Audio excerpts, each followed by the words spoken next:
Intermediate के मेरे प्रिय छात्र छात्राओं, हमारे हिंदी स्टडी यूट्यूब चैनल में आप सभी का स्वागत है।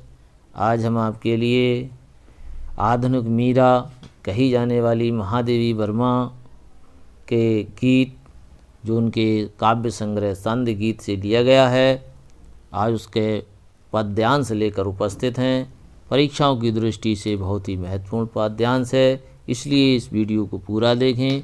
वीडियो को देखने से पहले इसको लाइक करें और हमारे चैनल को सब्सक्राइब करें। चलिए इस कविता को प्रारंभ करते हैं।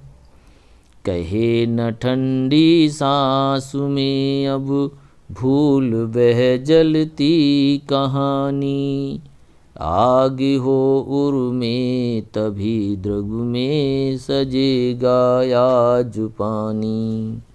हार भी तेरी बनेगी माननी जय की पताका, राख क्षणिक पतंग की है अमर दीपक की निशानी।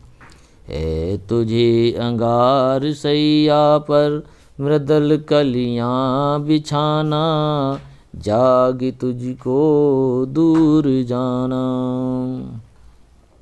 इस पद्यांश में कवियत्री कहती हैं कि साधना पथ की कठिनाइयों को तुम्हें किसी से नहीं कहना है। कहे न ठंडी सांस में अब भूल बे जलती कहानी। जलती माने कठिनाई भरी कहानी, अर्थात साधना पथ की जो कठिनाइयाँ हैं, बाधाएं हैं, उस कठिनाइयों के बारे में तुम्हें ठंडी सांस लेकर के किसी को नहीं बताना है और उस साधना पथ पर आगे बढ़ते जाना है। और किसी को प्राप्त करने की आग तुम्हारे हृदय में होगी, आग हो उर में तभी। यदि आपको उस परमात्मा को प्राप्ति की आग यदि आपके हृदय में लगी है, काय की आग? प्राप्ति की आग, तो तभी तुम्हारे नेत्रों में जो आंसू हैं वे तभी अच्छे लगते हैं जब हृदय में परमात्मा की प्राप्ति की आग आपके हृदय में लगी हो। हार भी तेरी बनेगी माननी जय की पताका। और कठिनाई भरे उस रास्ते में, कठिनाई भरे उस कष्टों भरे उस साधना पथ पर जाते समय तुझे बाधाओं और परेशानियों को पार करते हुए भी तुझे परमात्मा की के दर्शन ना हो पाए, अर्थात उसकी विजय प्राप्त ना हो पाए, हार मिले, तो वो हार भी किसी जय जीत से कम नहीं होगी, अर्थात वो जीत की पताका के समान ही होगी। हार भी तेरी बनेगी माननी जय की पताका, अर्थात साधना पथ पर जाते हुए तुझे हार भी मिलती है, अर्थात तुझे उस परमात्मा की प्राप्ति नहीं होती है, तो भी वो हार किसी जीत से कम नहीं होगी। राख क्षणिक पतंग की है अमर दीपक की निशानी। पतंग एक कीड़ा होता है, जिस प्रकार पतंगा कीड़ा दीपक के लौ के चारों ओर चक्कर लगाता रहता है और अपने उद्देश्य की राह में उस दीपक के चारों ओर चक्कर लगाते हुए अपने शरीर को, अपने प्राण को निछावर कर देता है और अपने शरीर की राख उस दीपक को निशानी के रूप में देकर अमर हो जाता है।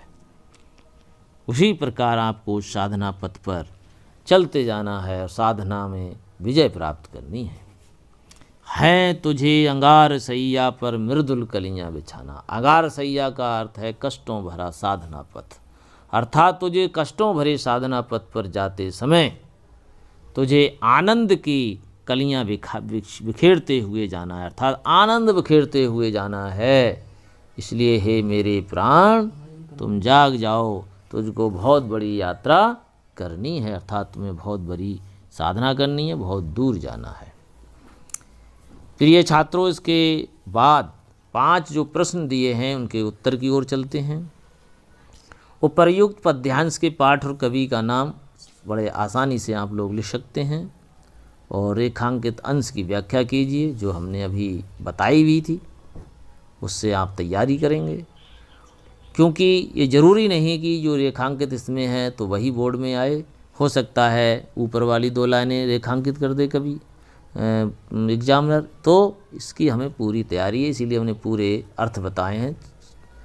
आगे लिखा है चौथे प्रश्न में, तीसरे प्रश्न में, इस पद्यांश से कवयित्री का आशय स्पष्ट कीजिए। कवित्री शब्द बहुत गलत लिखा हुआ है इसमें, कवियत्री दूसरी तरीक़ा से लिखा जाता है, इस पर या पे मात्रा लगती है। इस पद्यांश से कवियत्री का आशय क्या है? आशय ये है कि तुझे साधना पथ की कठिनाइयों के बारे में किसी को नहीं बताना है और उस परमात्मा की प्राप्ति के लिए कठिनाई भरे रास्ते पर जाते समय तुझे यदि हार भी मिलती है तो वो हार किसी जीत से कम नहीं होगी और उस साधना पथ पर जाते समय आनंद बिखेरते हुए चले जाना है और अपने निश्चिन्ह छोड़ते जाना है।